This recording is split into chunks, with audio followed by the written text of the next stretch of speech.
अस्सलाम वालेकुम। ये आई है जी सीट मेरे पास जोरो कल्टस की रिपेयर होने के लिए। सीट को हमने जब खोला तो इसके अंदर से पहले तो सबसे ज़्यादा जंग, ये वाला बटन अगर हम इसका दबाते हैं, यहाँ से लीवर इसके ऊपर करें तो जाम थी, कभी सीट अपनी जगह पे बैठ रही थी और कभी सीट नहीं बैठ रही थी।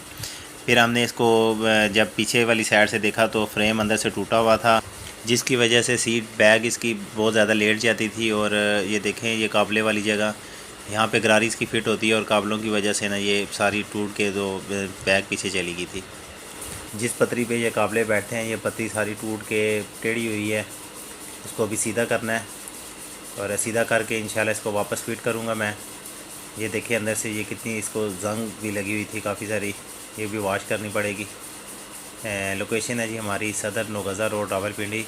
इंशाल्लाह आप भी तशरीफ़ लाएँ। अल्लाह हाफिज़।